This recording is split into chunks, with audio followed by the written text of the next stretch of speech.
요한복음 1장의 내용을 함께 나누도록 하겠습니다. 요한복음 1장은 말씀이신 예수 그리스도께서 이 땅에 오심으로써 하나님의 나라가 어떻게 구체적으로 시작되었는지를 보여주고 있습니다. 그렇기 때문에 요한복음 1장의 제목을 하나님 나라의 시작과 확장이라고 붙일 수 있을 것입니다.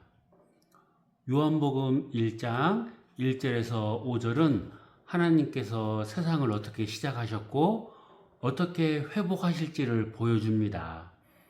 또한 하나님 나라의 기원과 본질을 가장 명확하게 선포하고 있습니다. 이 본문을 깊이 들여다보면 우리가 발을 딛고 살고 있는 이 세상의 질서 너머에 존재하는 영원한 통치 체제를 발견하게 됩니다.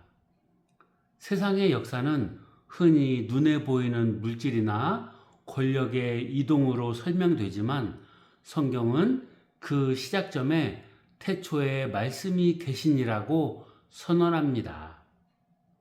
여기서 말씀은 온 우주를 설계하고 지탱하는 거룩한 질서이자 하나님의 통치 원리입니다. 하나님 나라는 인간의 정치적 합의나 혁명에 의해 세워진 나라가 아닙니다. 만물이 창조되기 전부터 존재했던 말씀 자체가 곧 그 나라의 헌법이자 주권입니다. 이 말씀이 하나님과 함께 계셨고 곧 하나님이시라는 고백은 하나님 나라의 주권자가 다름 아닌 창조주 자신임을 의미합니다. 따라서 이 나라의 백성이 된다는 것은 인간의 자의적인 기준을 내려놓고 만물의 근원이신 하나님의 통치 원리, 즉 말씀에 순복하는 삶으로의 초대를 의미합니다. 본문 3절은 만물이 그로 말미암아 지은 바 되었으니라고 기록합니다.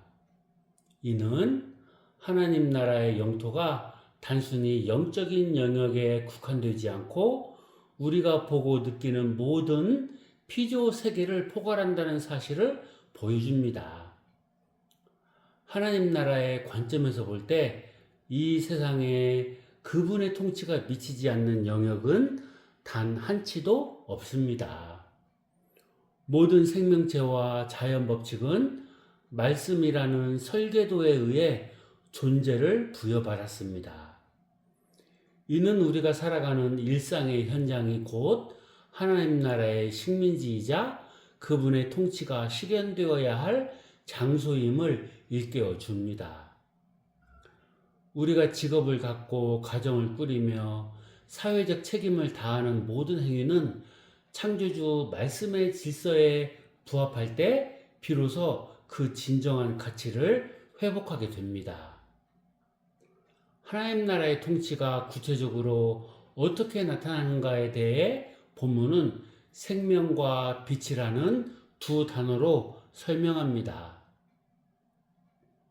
그분 안에 있었던 생명은 단순히 생물학적인 생존을 넘어 하나님과의 끊어지지 않는 영적 교제를 의미합니다. 또한 그 빛은 사람들을 비추어 참된 길로 인도하는 진리의 빛입니다. 하나님 나라의 가장 큰 특징은 강압적인 폭력이 아니라 생명을 살리고 진리를 밝히는 방식으로 다스린다는 점입니다. 빛이 어둠에 비추되 어둠이 깨닫지 못하더라는 그 말씀은 이 세상의 타락한 가치관과 하나님 나라의 가치관 사이의 긴장을 보여줍니다. 하나님을 거역하는 세력은 빛을 거부하고 어둠 속에 숨으려 하지만 빛이 임하는 곳에서 어둠은 결코 승리할 수 없습니다.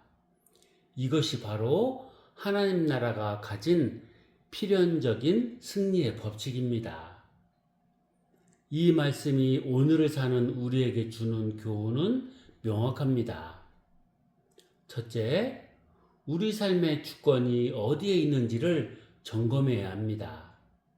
만약 우리가 세상의 풍조나 개인의 욕망에 이끌려 산다면 그것은 어둠의 통치 아래 있는 것입니다.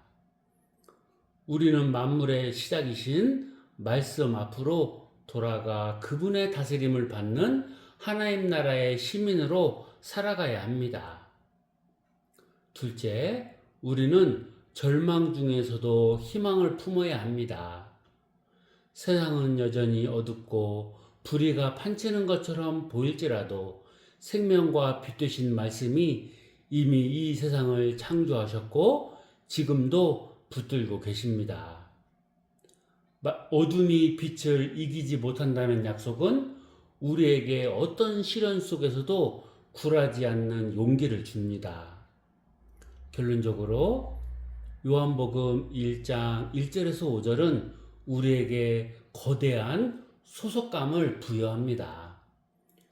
우리는 우연히 던져진 존재가 아니라 영원한 하나님 나라의 계획 속에서 말씀으로 지음받은 존귀한 자들입니다.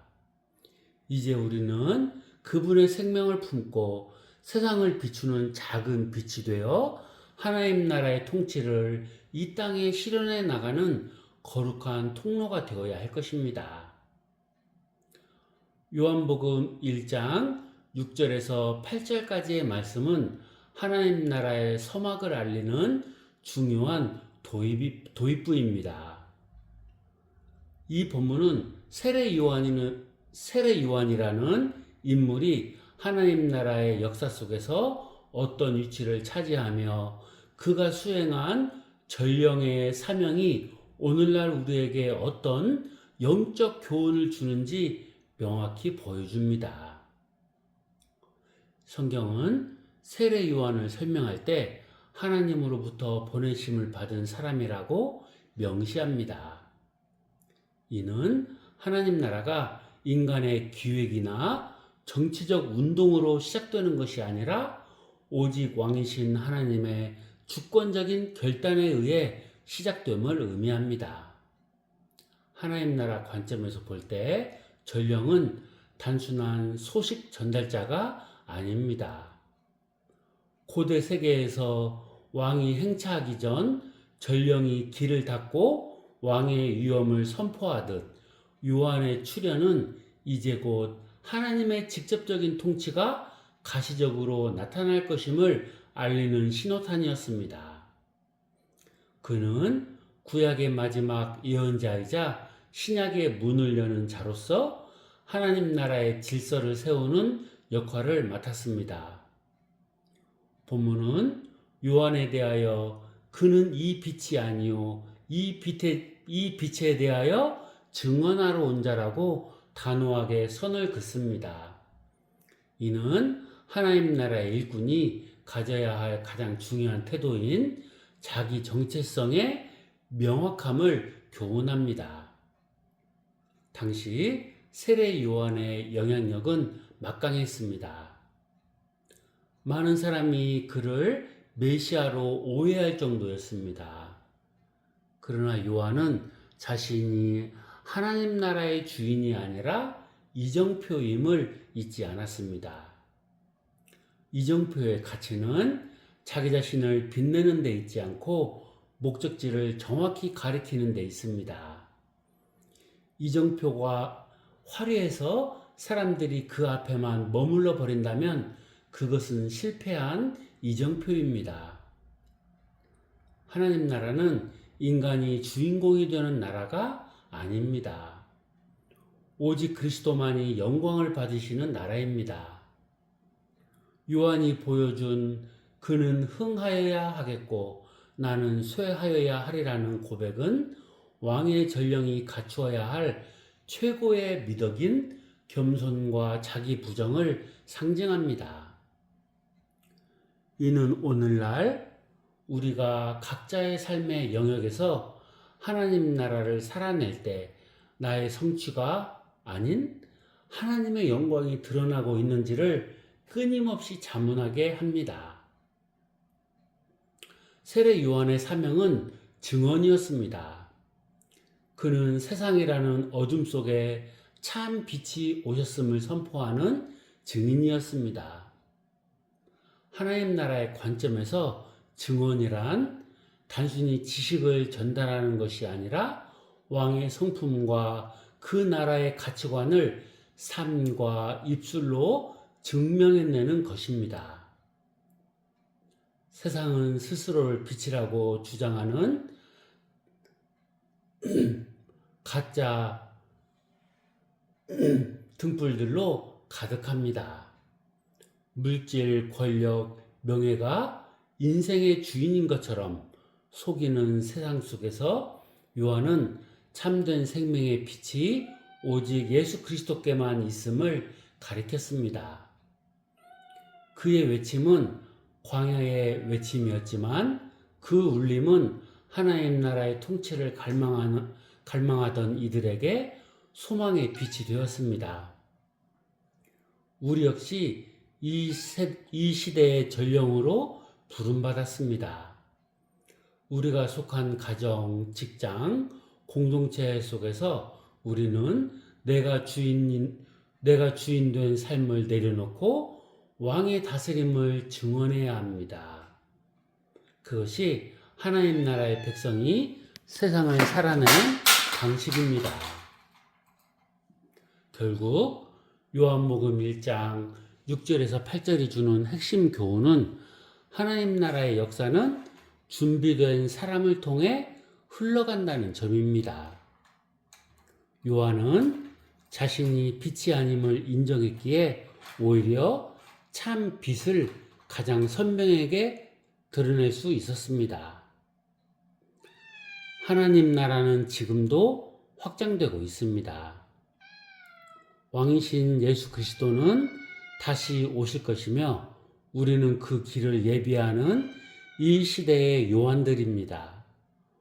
본문은 우리에게 묻습니다. 당신은 빛을 가리고 있습니까? 아니면 빛을 가리키고 있습니까? 우리의 삶이 나라는 존재의 유능함을 증명하는 장이 아니라 우리 안에 거하시는 왕의 아름다움을 증언하는 통로가 될 때 비로소 우리를 통해 하나님 나라의 통치가 온전히 실현될 것입니다. 세례 요한처럼 주님의 길을 곧게 하는 전령으로서의 사명을 온전히 감당하는 삶, 그것이 바로 참 빛을 만난 자의 마땅한 반응입니다. 요한복음 1장 9절에서 11절은 인류 역사상 가장 비극적이면서도 역설적인 순간을 기록하고 있습니다. 참 빛 곧 세상에 와서 각 사람에게 비추는 빛이 있었나니 자기 땅에 오매 자기 백성이 영접하지 아니하였으나 라는 말씀은 단순히 한 종교적 지도자의 배척을 넘어 하나님 나라의 왕과 그 통치에 대한 인간의 근본적인 거부를 보여줍니다. 성경에서 빛은 단순한 물리적 현상이 아니라 하나님의 통치와 진리를 상징합니다. 참 빛이 세상에 왔다는 것은 하나님 나라의 실제가 우리 가운데 침투해 들어왔음을 의미합니다. 그러나 세상이 그분을 알지 못했다는 사실은 인류의 영적 상태가 얼마나 깊은 왜곡 속에 있는지를 보여줍니다. 하나님 나라의 왕이 오셨을 때 이를 가장 격렬하게 거부한 이들은 역설적으로 하나님을 가장 잘 안다고 자부했던 자기 백성과 종교적, 정치적 기득권층이었습니다. 이들에게 하나님의 통치는 반가운 소식이 아니라 자신들이 구축해 놓은 견고한 성을 무너뜨리는 위협이었습니다. 어둠에 익숙해진 자들에게 빛은 안식처가 아니라 자신들의 불의와 탐욕을 드러내는 고통스러운 노출이었기 때문입니다. 자기 백성이 그분을 영접하지 않았다는 것은 본질적으로 주권의 충돌을 의미합니다. 하나님 나라는 내 뜻대로 하겠다는 인간의 독립선언이 철회되고 하나님의 뜻이 하늘에서와 같이 땅에서도 이루어지다라고 고백하는 통치 영역입니다. 당시 유대인들은 자신들의 정치적 해방과 경제적 번영을 가져다 줄 왕을 기다렸습니다. 그러나 예수님은 자기를 부인하고 십자가를 지는 나라를 가져오셨습니다. 그들은 자신들의 욕망을 투영한 왕을 원했지 자신들의 죄를 지적하고 회개를 촉구하며 낮은 곳으로 임하시는 참된 왕을 원하지 않았습니다.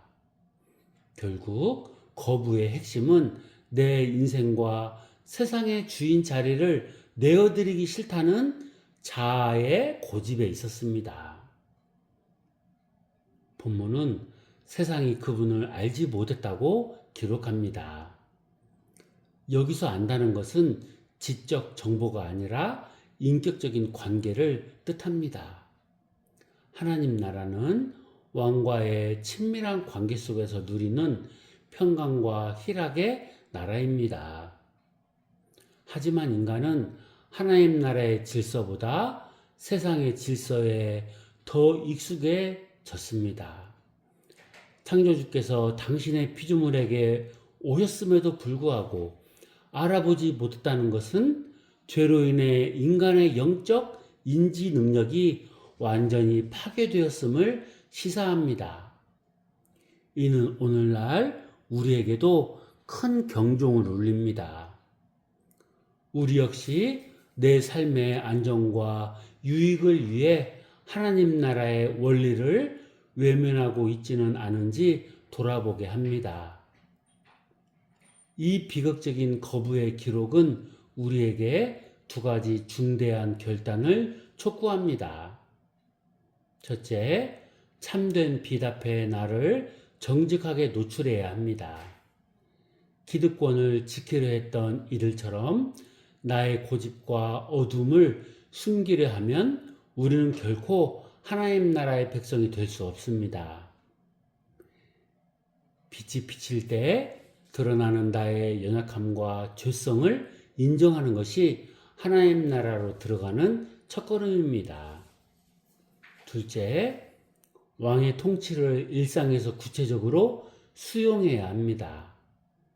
영접은 단지 한 번의 고백으로 끝나는 것이 아니라 매 순간 그분의 다스림을 인정하는 삶의 태도입니다.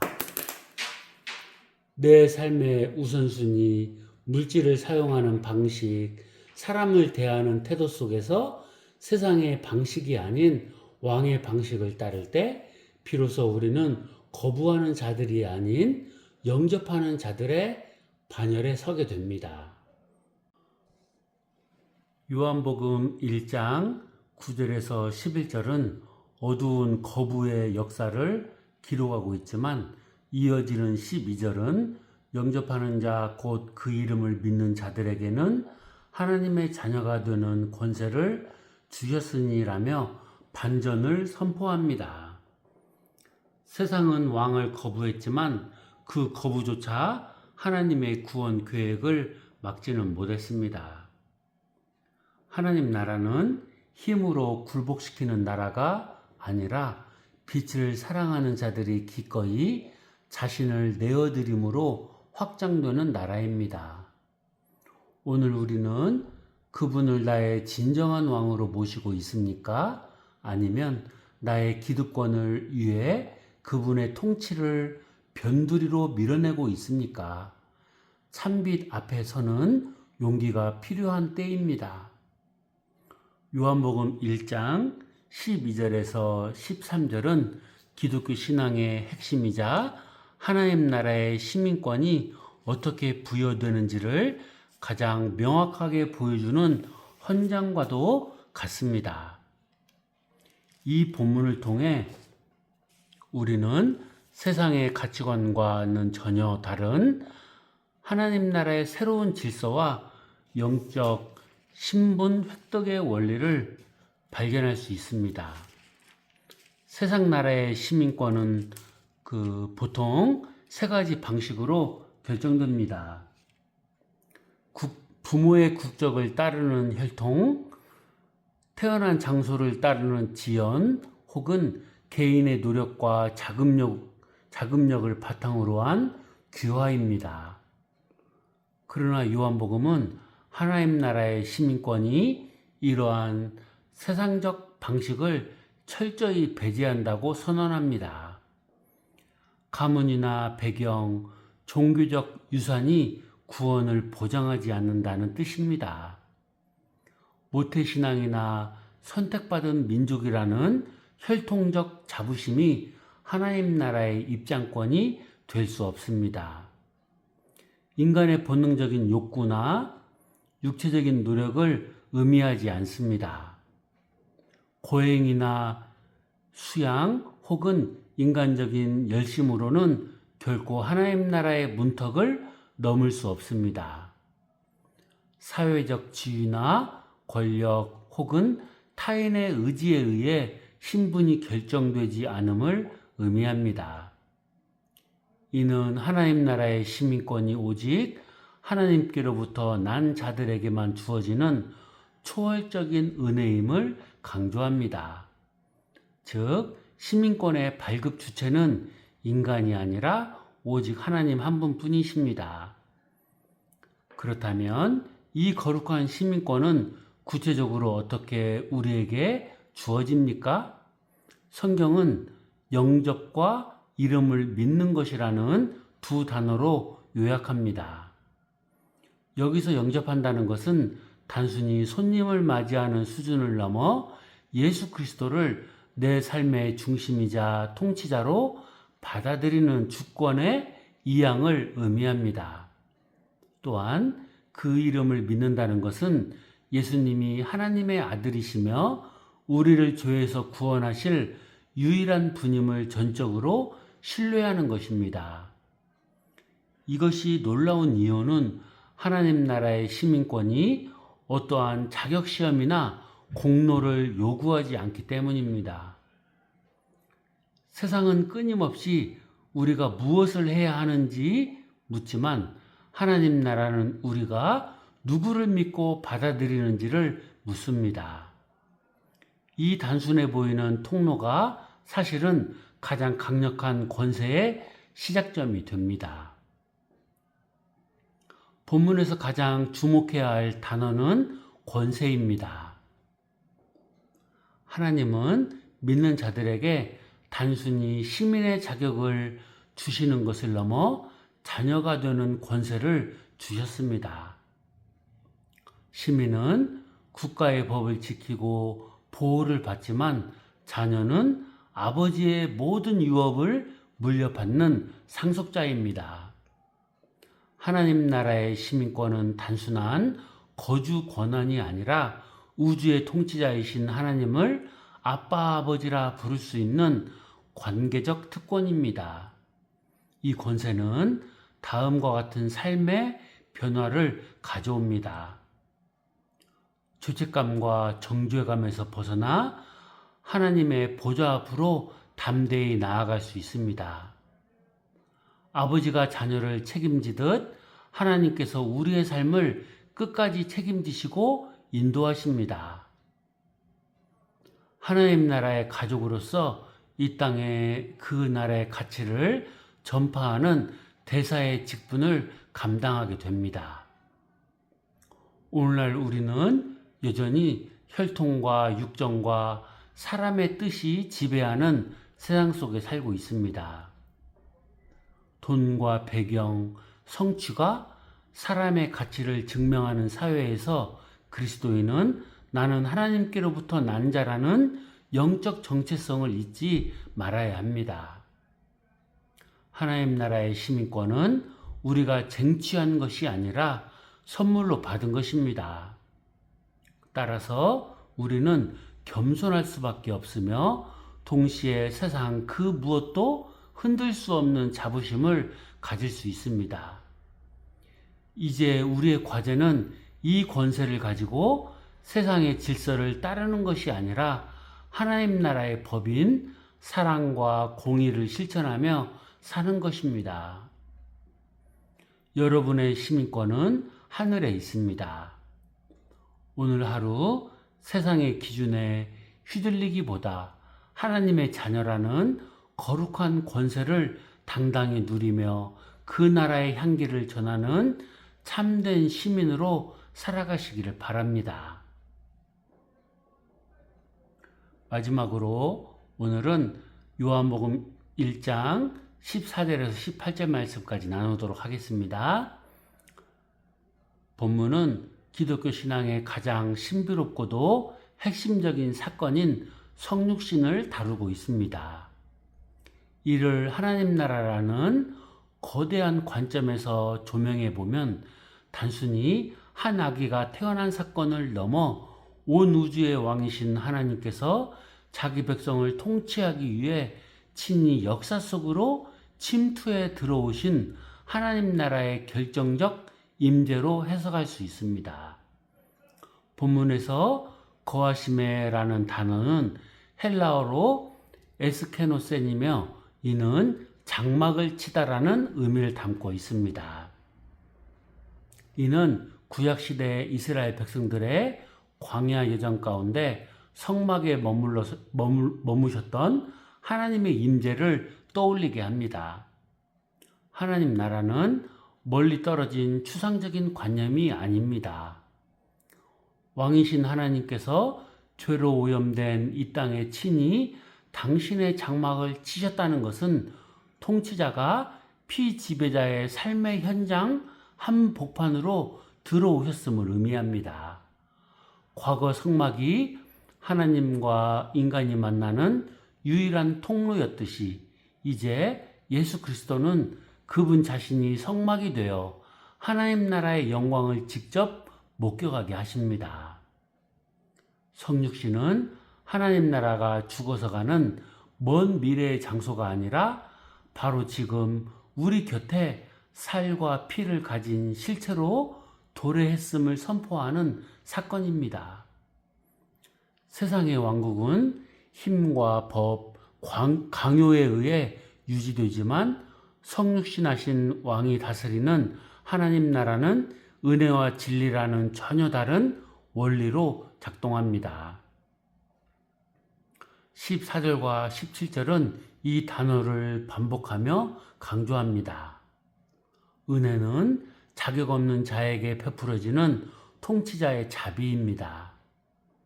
하나님 나라의 백성이 되는 조건은 공로가 아니라 왕의 부르심에 있습니다. 진리는 흔들리지 않는 하나님의 신실하심과 언약의 완성을 뜻합니다.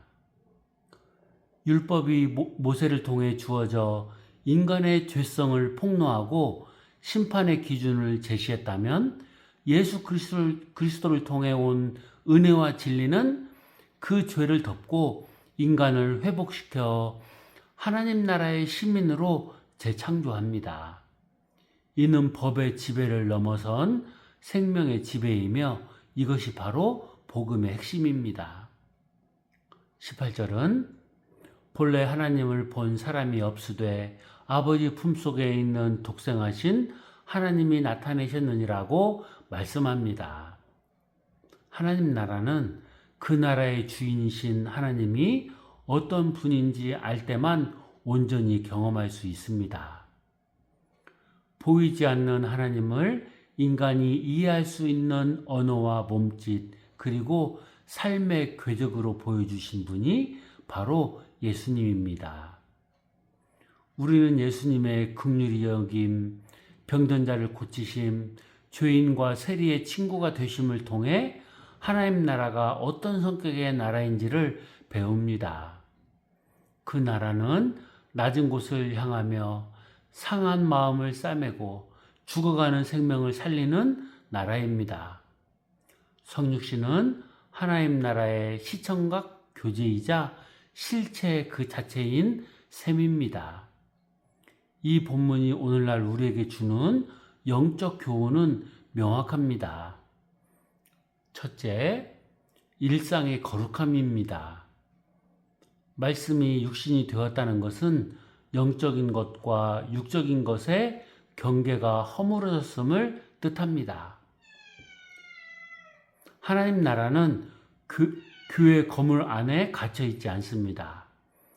우리가 발을 딛고 서 있는 직장, 가정, 거리, 그 모든 곳이 하나님이 장막을 치고 싶어 하시는 처소입니다. 우리는 일상의 모든 순간을 왕의 통치를 받는 예배의 현장으로 회복해야 합니다. 둘째, 성육신적 삶의 요청입니다. 우리는 그리스도의 몸된 교회로서 예수님이 하셨던 것처럼 세상 속으로 들어가 장막을 치는 삶을 살아야 합니다. 세상의 고통과 아픔이 있는 곳에 기꺼이 우리의 삶을 밀어넣고 그곳에서 은혜와 진리를 보여주는 작은 성육신의 삶을 실천할 때 비로소 세상은 우리를 통해 하나님 나라를 보게 될 것입니다. 결국 성육신은 하나님께서 우리를 포기하지 않으시고 끝까지 통치하시겠다는 사랑의 의지입니다. 그 왕의 다스림 아래 거할 때 우리는 율법의 무거운 짐을 벗고 은혜와 진리가 충만한 참된 평강을 누릴 수 있을 것입니다. 오늘은 여기까지 하겠습니다. 감사합니다.